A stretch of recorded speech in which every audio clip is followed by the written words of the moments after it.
shareholding in AfriExim.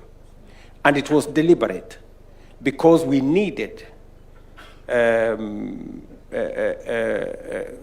institution with a financial muscle that we can leverage on to be able to invest in this space. And I must congratulate AfriExim Bank with their partners, Arise, that they have come through for Kenya. We invested $50 million. They gave us a $3 billion facility to be able to run our program. That's a great investment. And you can see it in action. When we came for this meeting last year with the governor of this county, Governor Mungaro, when we came here with Moria there, and we said we are going to move things in this direction, many people did not believe us. They thought it was the usual talk. Today, we have come here, already Arise, have put machines on the ground. We've launched the first phase. You've had Orama announce here that they have already made available $500 million, which is 65 billion shillings, to put the infrastructure here in Vipingo Special Economic Zone, infrastructure in Dongo Kundu, and infrastructure in Naivasha. All that space is going to create new opportunities. It's going to create new opportunities for jobs, for adding value to our products, and for making Kenya a net exporter of finished products. And we begin to reduce our imports. And that is the trajectory we are looking at. You have asked me a specific question. What is it that we are doing as government to make sure that we are predictable?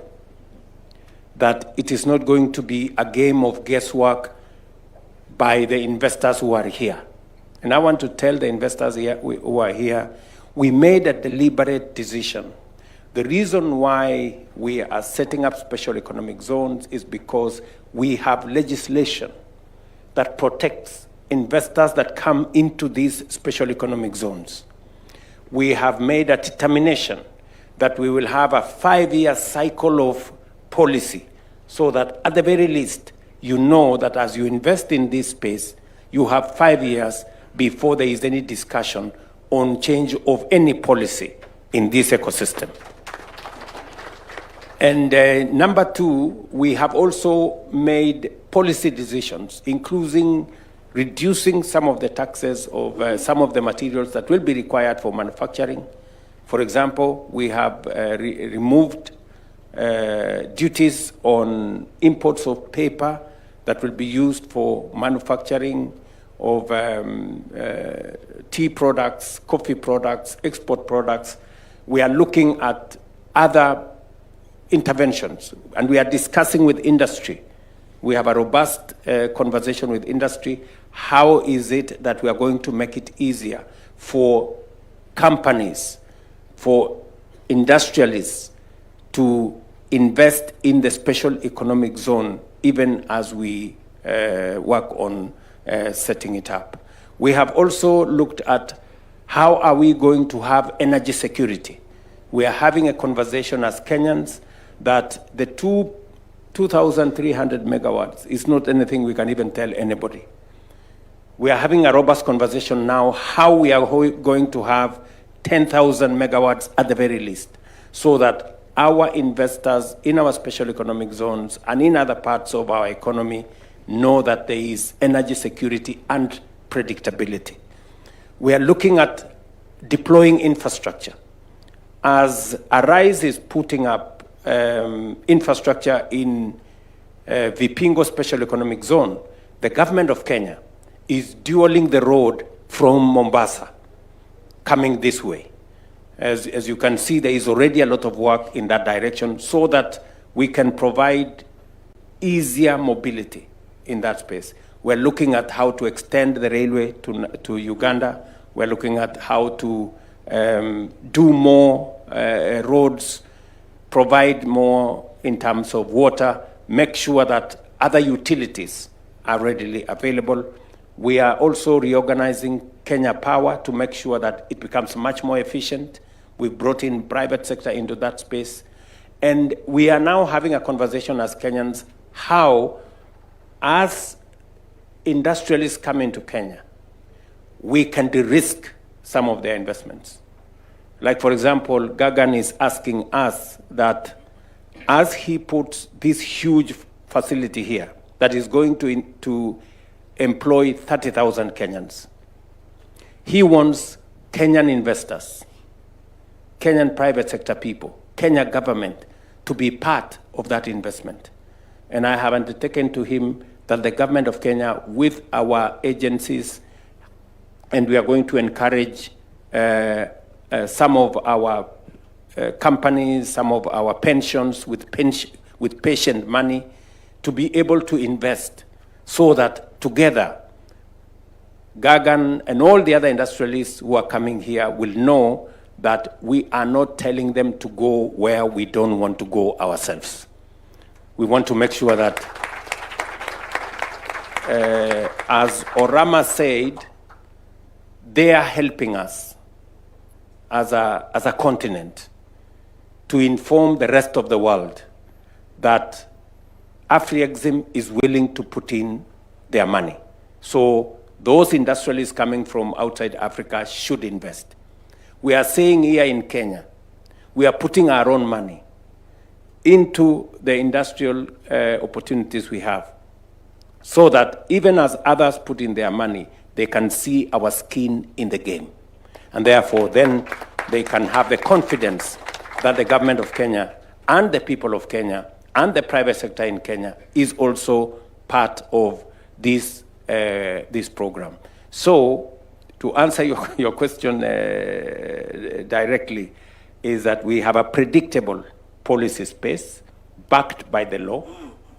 Number two, we are ourselves investing in that space so that we are not leaving our investors alone, and we will then be as concerned as they are if there are any policy changes to be made. Because in that process, if it is going to affect them, then it is going to affect us.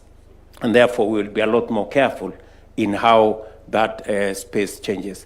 And finally, is to tell the investors that are here, and I know many others that are listening to us elsewhere, that this is a space that you can be sure of. We are not in this for the short term.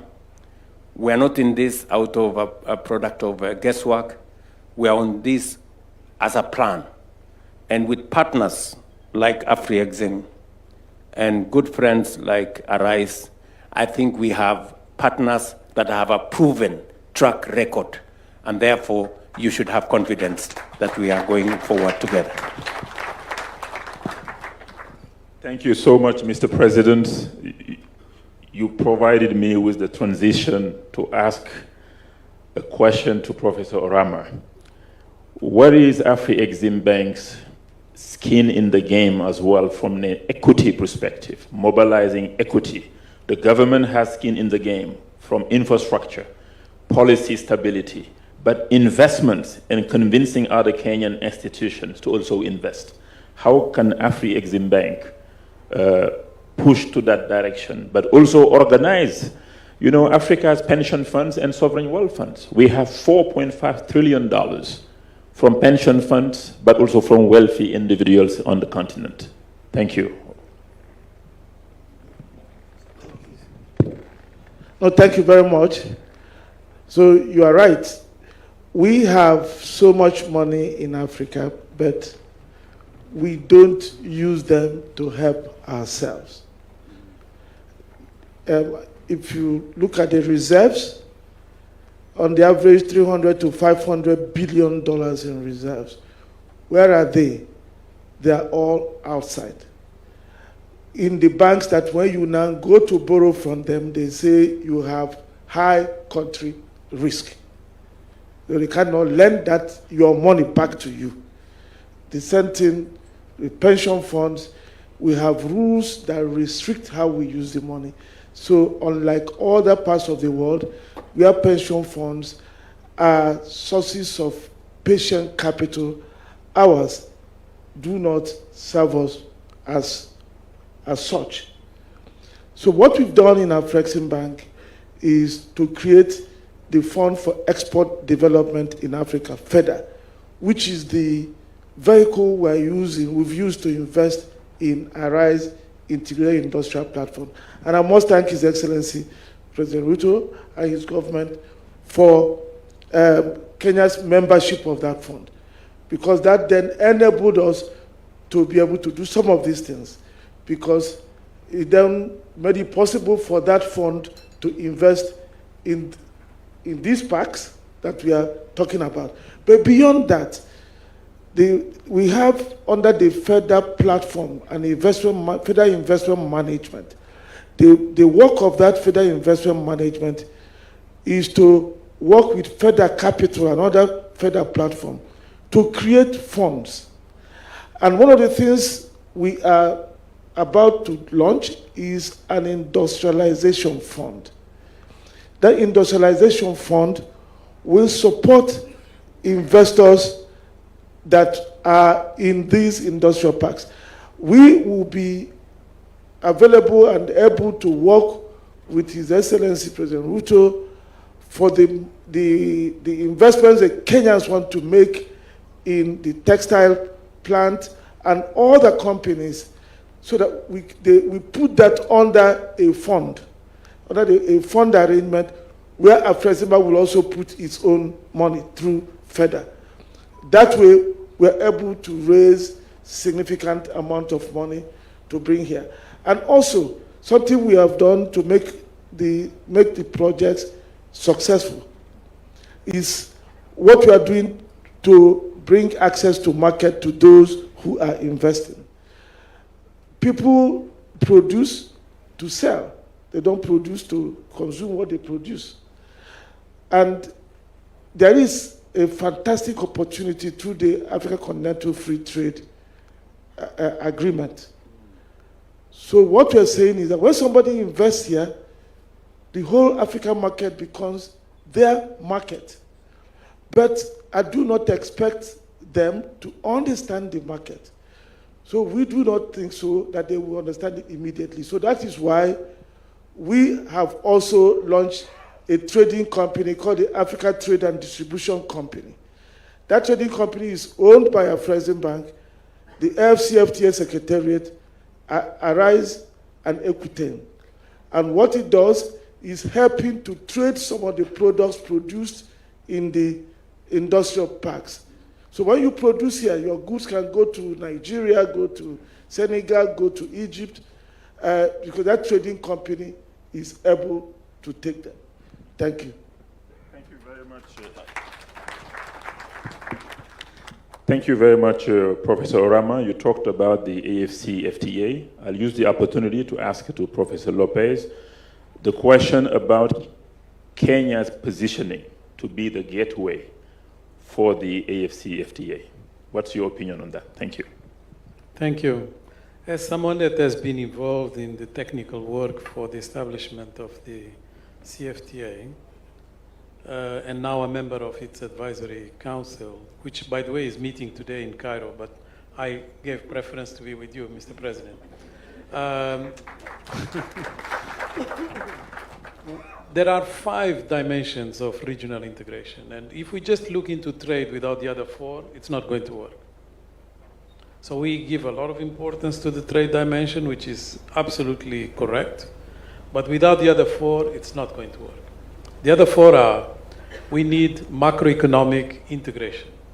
Not to the extreme of having one single policy, but you need policy convergence. If you don't have policy convergence, you are going to have problems of foreign exchange, you are going to have problems of interoperability of the banks and all that. Some of the issues that, by the way, Afreximbank has tried to address, like the Pan-African payment system. The second that is also important is the productive integration, which is how you go cross-border to make sure that there is value chains that are going to operate in the real market, continental market. So for that, Kenya needs to be one of the propellers of this cross-border integration.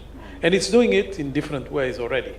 So it can really boost its role in the CFTA precisely because it's already in that trajectory. And you can see it in different ways, on the digital, on the logistics, and different ways. Then you need a third element that is quite important as well, which is infrastructure integration. It's mostly logistics. Without the logistics, it's going to be very hard. And here, Arise has understood that for the success of this very large number of industrial parks, 13 countries, logistics becomes central. And without these logistics, we are not going far. And then the fourth one, and here really we have to salute Kenya again, is the free circulation of people. Because if you don't circulate within the continent, it's going to be very hard to do business. So by taking the decision, very courageous decision, to drop the visa requirements for Africans, we have one more element that Kenya is leading. So if you take the 5, in each one of them, Kenya has already put seeds, but it needs to use it much more. And that brings me to my second and last point. You know, for us to be successful in structural transformation, we need 3 ingredients. The first ingredient is ambition. Ambition is defined by making sure that you understand the mega trends, and there are 3 that are particularly important: demographics, the president said it, climate, and technology. If you don't understand them, you will not realize that things are moving extremely fast. And only when you get the real sense of this speed, you then position your strategy to be able to beat the ambition that makes sense. Once you have done that, you need the second ingredient. There will be a lot of things under the sun, but you need focus. And this focus is very difficult because the focus is going to demonstrate the windows of opportunity are very limited and very narrow. So it has to be very calibrated. This is where you will decide, for instance, that your value chains are going to be in competition with the world. And therefore, what is it that you are going to put that is differentiating to create the value that you are after? So that's focus, a lot of focus. And once you have done focus, you need the third ingredient, which is alignment. Because, you know, you can decide these are the 3 or 4 areas we are going to invest on. These are the ones that we are going to prioritize. But then it's a complete disarray between Ministry X, Ministry Y, different agencies, each one going its own way, bureaucracy, red tape. Things are not going to move. The only way it works is by making sure that coordination is not just a word that we use lightly, but rather coordination is about every single part of the government and key actors of the private sector are going to be elevating that focus into national priority. Thank you very much, Professor Lopez. I will ask one last question to Gagan before handing over to Mr. President for his closing presidential reflections so that we can end the panel. Gagan, we heard that special economic zones can help Kenya be the gateway to the AfCFTA. But that's good. But what we want also is for special economic zones to be the gateway for the local community, for farmers, for small enterprises, micro enterprises, you know, to be their gateway for prosperity as well. What lessons can we learn from your experience in these 13 countries around Africa where Arise is already? What can we do to make sure that SEZ enable what we call economic growth, but also job creation? Madhu, very important question. My belief is industrialization cannot happen just by foreign investors. Because when a foreign investor invests, when he makes money, he wants to take his money back and build a nice house in his home country. But if a Kenyan invests and he makes money, he will do more industry. So one key focus for us in any country that we go, including Kenya, is how do we bring more and more Kenyan investors to be in the industrial zone. And as President was talking, for example, in textile, we are saying how can we partner with Kenyan investors.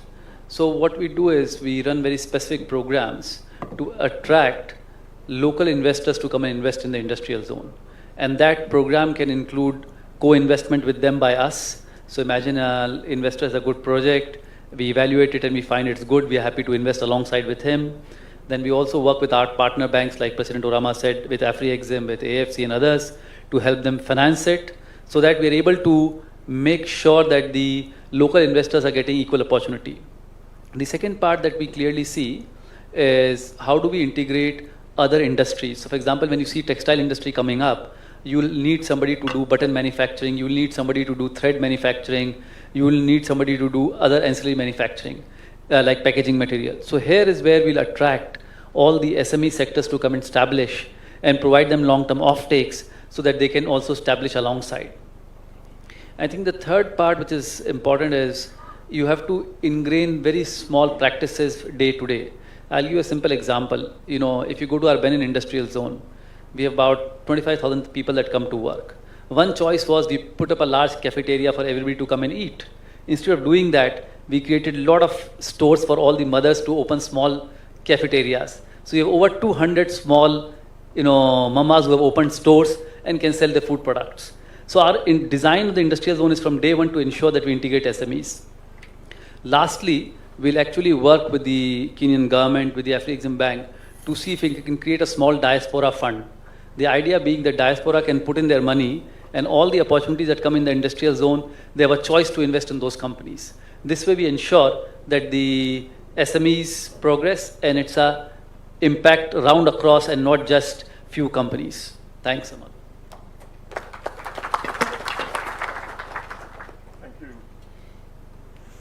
Very much, Gagan. Mr. President, the last word for you, Excellency.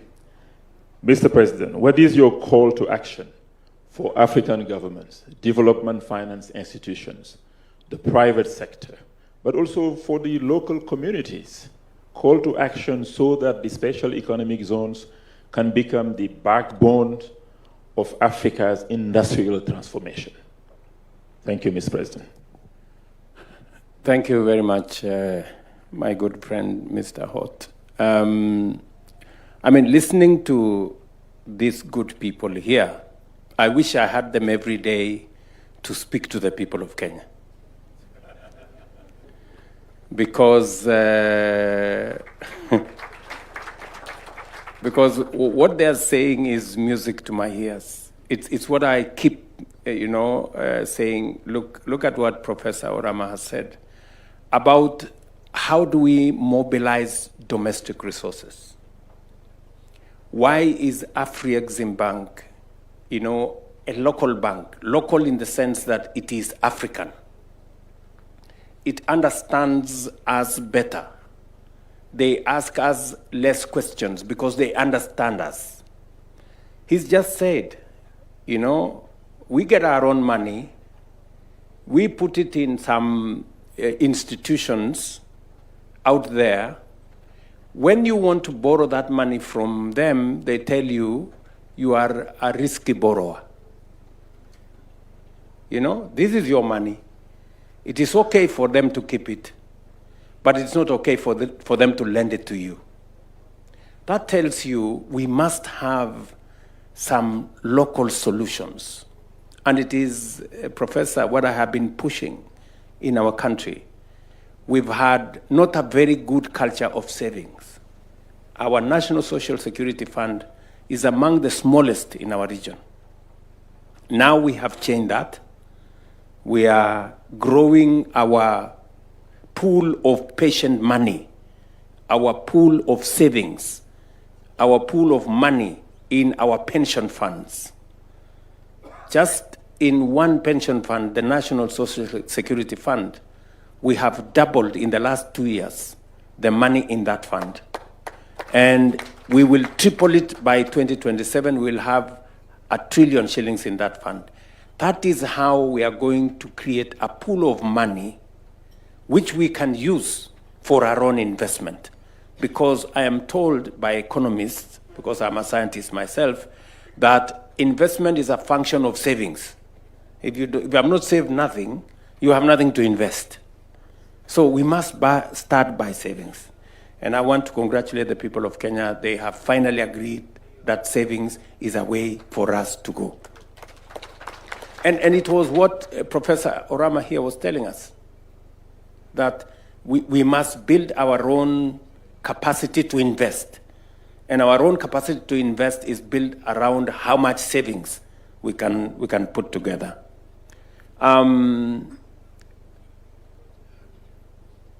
The call to action on that particular agenda is we need to do more around mobilizing domestic resources.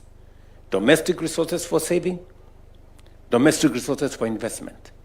Look at what we have done with our housing program.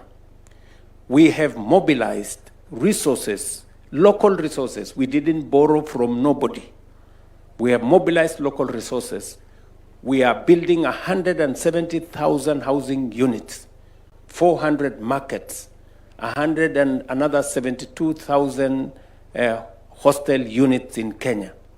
All, we have signed contracts of 600 billion, or let me put it, $4 billion of Kenyan money, which we have mobilized locally.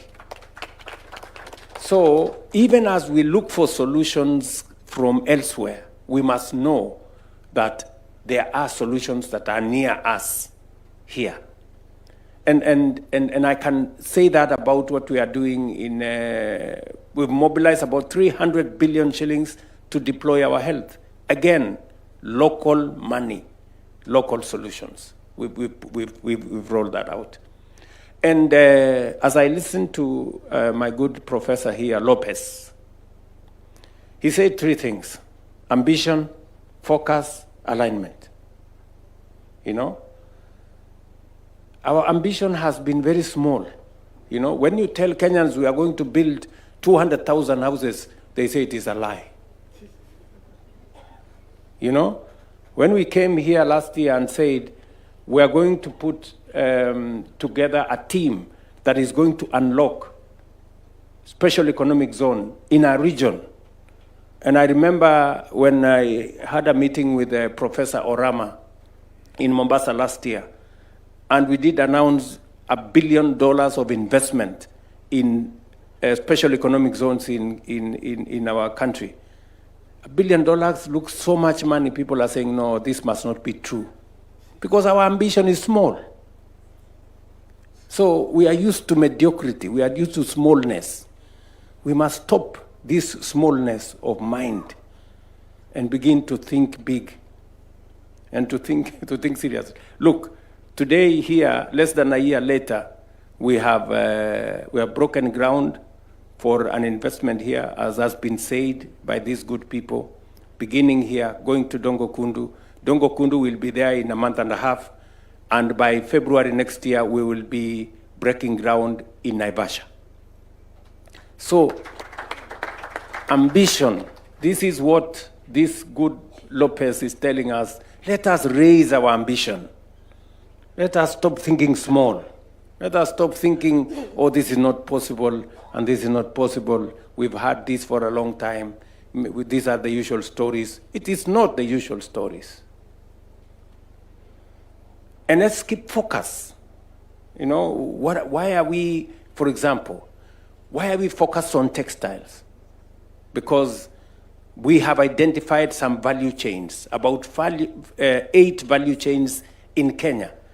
We have, under the bottom-up economic transformation agenda, we are focusing on 8 value chains. One of them is textiles. Textiles because we have a competitive advantage. We have a good human capital, and we can grow our own cotton. We've just handed over Rivertex. We signed the contract. We will shortly be handing over Rivertex to Arise. And they are bringing into that equation, you know, seedlings, working with farmers, so that we can grow our own cotton. So that even the factory we will be building here in Vipingo will use cotton from Kenya. That is the direction we want to take this. We are focusing on e-mobility. Why? Because therein lies value. We already have, just to mention one sector, 1.5 million almost border people in Kenya. Arise is beginning the production of e-bikes in Kenya right here in this region. Again, so that we can replace those borders which are using fuel with the ones that are using electricity. When I said that we will have motorbikes that will use electricity, you will not need to buy fuel. Many people say, oh no, how is that possible? You know, today we have motorbikes in Kenya that are using electricity. I was very happy last week to see one member of parliament, the member of parliament for Mwala, having gotten his own border people to buy 200 e-motorbikes for his constituency. That is the kind of thinking that we want to push into this space. We are focusing on leather. Why? Because we have the third largest herd of livestock in the continent. Therefore, we have the raw material. We can easily drive that space because we have the raw material, we have what it takes, and with investments like the ones that we are discussing here, we can drive it. Why are we focusing on digital jobs, BPO? It's because we have a tech-savvy young population, educated, speaking good English, people who can drive that space. Again, that is why we are focusing on the BPO space, digital jobs. I'm just speaking to focus, you know, focus. So, so this is really when I'm listening to these good professionals, they're really speaking the language that I would all of us want to understand, that this is where we must be going. So special economic zones are instruments that we can use in this continent to do three fundamental things. Number one, we are a continent where many of our young people, they die in rickety, boats trying to find jobs all over the place. We can create those jobs here in our continent. Number two, we have huge reserves of energy. I just came from Ethiopia last week. One dam producing 5,400 megawatts. We have many of those that we can replicate in Kenya. That energy pool, clean energy, we can not only profile ourselves as a place where there is abundant energy, but also renewable energy. And we can use it to decarbonize other industries anywhere in the world. We can proudly tell other industries wherever it is. And that is what I am telling the investors I met this morning. I met investors from Linglong, the biggest tire manufacturers globally. They are here in this conference. They want to set up camp in Kenya.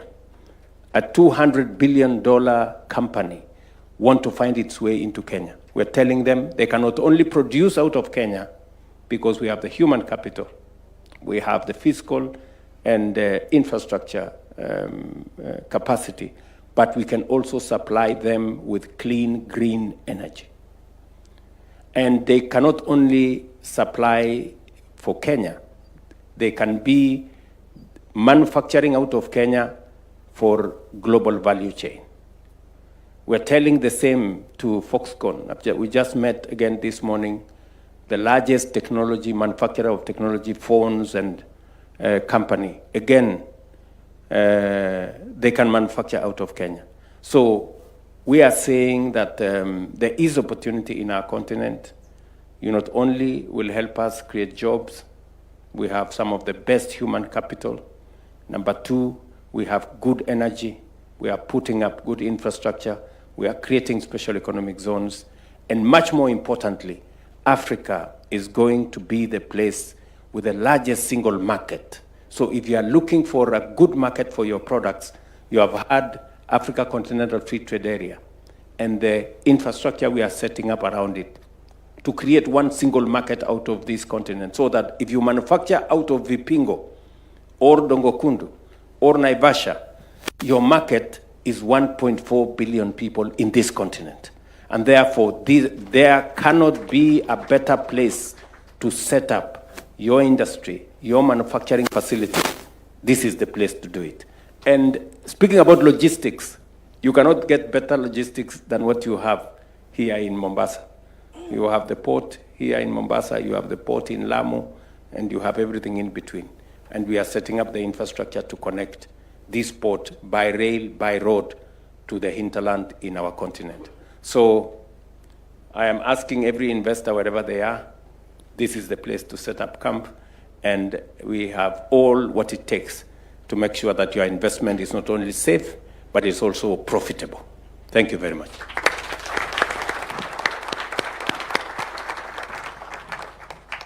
Thank you very much, Mr. President, dear panelists as well. Thank you for this brilliant panel, exciting panel. Please, let's put our hands together for a round of applause. Thank you. Thank you very much, Mr. President. Another round of applause for the panelists, and thank you for articulating those issues very, very clearly. And after such an engaging moment, let's take our seats kindly. Let's take our seats briefly. After such an engaging moment, there's not much to add, but allow me, Your Excellency, to invite the Governor, Kilifi, Honorable Mungaro, to just say thank you to all that have been in Kilifi this long, and also maybe to highlight areas in case you came with pounds, euros, and dollars, to ensure that you don't go back with them to your countries. Spend them here. Welcome, sir. After which you'll invite the Cabinet Secretary to invite His Excellency to officially pronounce the session closed. Welcome.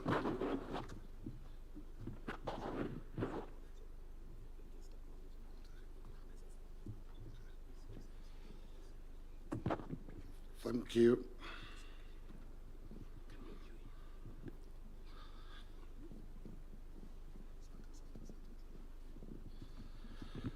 Thank you. Good afternoon, everybody. Your Excellency, the President of the Republic of Kenya and Commander-in-Chief of the Defense Forces, Cabinet Secretary present, Permanent Secretary present, honorable members of Parliament present, distinguished guests, development partners, captains of industry, ladies and gentlemen.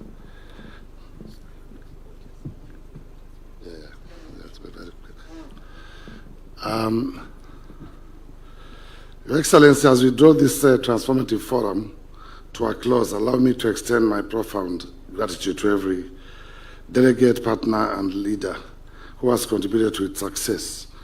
The conversations we have held here have not been routine, but are a motivation to laying a strong foundation for a new wave of investment and partnership across Kenya. Your Excellency, your presence and leadership today are a powerful endorsement of Kenya's commitment to being an investment-ready nation.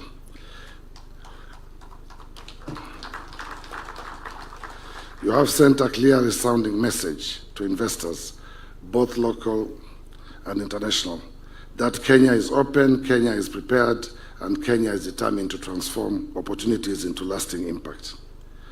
For us in Kilifi, this forum carries a special significance. Not long ago, we convened our own International Investment Conference, and today, as we witness the launch of the Vipingo Special Economic Zone, we see the alignment between county ambition and national vision. Kilifi is proud to stand at the heart of this story, anchoring the coastal investment corridor and demonstrating what is possible when counties, the national government, the private sector, and development partners move in unison. But let us be clear, this is not the end. The true work begins once these doors close. The MOU signed, the commitments pledged, and the relationships forged here must be translated into tangible projects, sustainable jobs, and shared prosperity for our people. As counties, we are ready to work hand in hand with investors. And in Kilifi, we have built systems to ensure that partnerships are nurtured, fast-tracked, and supported from conception to completion. Distinguished guests, this forum has reaffirmed an essential truth that Kenya does not lack ambition, nor does it lack opportunities. What we need is precisely what we have witnessed here, mainly collaboration, clarity, and commitment.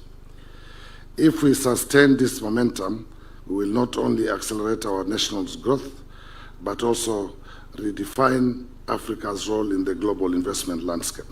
Your Excellency, ladies and gentlemen, as we close, let us carry forward the spirit of this forum. Let us live not just inspired, but committed to act, to invest, and to build. Together, we can make Kenya the continent's premier destination for investment, and Kilifi stands ready to play its part. Thank you very much. Your Excellency, let me take also this opportunity to, I know we are constrained of time, I want to ask the political leaders that will have an opportunity after here, as the day with the President for us is long, we'll speak somewhere else. But allow me, Your Excellency, for me to acknowledge all the leaders who are present. I'll start with my colleague from Mombasa, Governor Abdul Samad Nasir. We'll have an opportunity later, Governor. You know where we are going is where we belong most, all of us here. So we'll have an opportunity to speak there. Gertrude Mbeyu, the County Member of Parliament for Kilifi. The Honorable Katana Paul, the Member of Parliament for Kaloleni. The Honorable Amina Munyazi, the member for Malindi, the Honorable Kenga Mupe, the MP for Rabai, the MP, the Honorable Owen Baya, who is also the Deputy Part Leader of the majority in the National Assembly, and the MP for Kilifi North. The Honorable Mishi Mboko, and all the members from Kilifi County. Can you just raise your hands, the team from Kilifi County. Asanteni sana and karibuni sana Kilifi. And before you leave, please, you take your time, spend some, like the person who invited me here earlier said, we have a lot to do. And maybe you'll get a new idea for a new investment. So just hang around for a few days and spend a bit of money and enjoy the Kilifi hospitality. Let me take this opportunity, Your Excellency, to now invite the Minister for Industrialization, the Honorable Lee Kinyanjui, to speak and invite you. Thank you very much.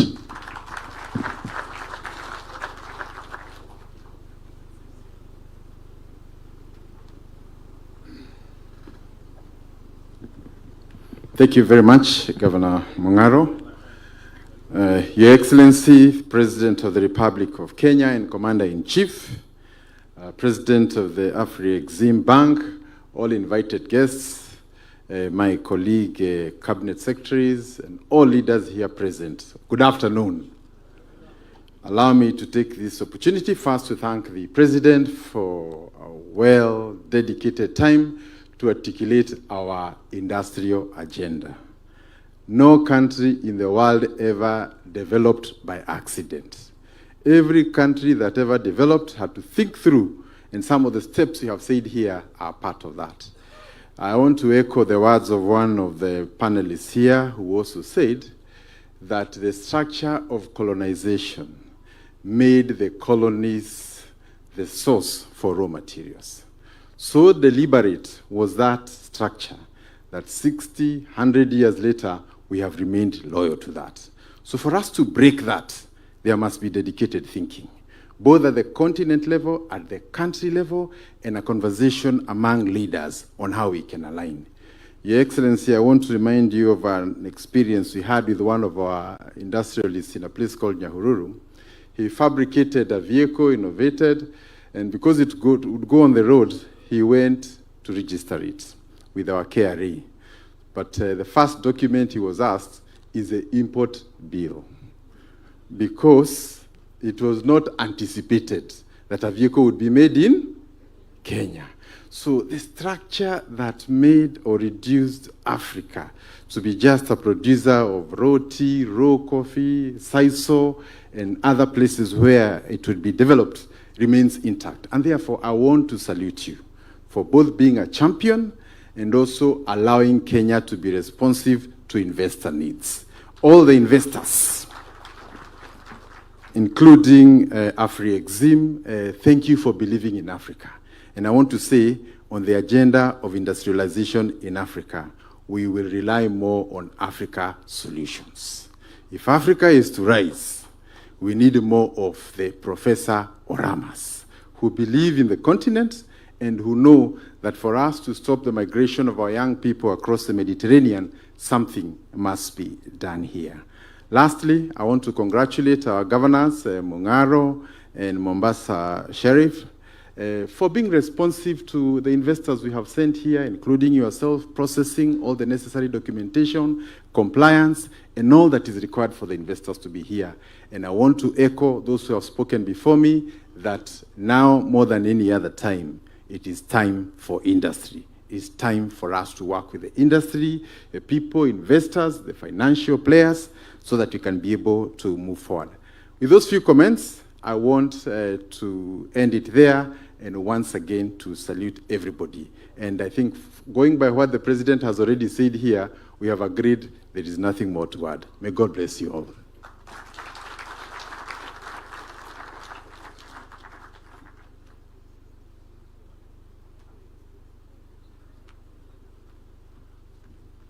Another round of applause for CS. And with that, we will end with the national anthem. But before that, Your Excellency.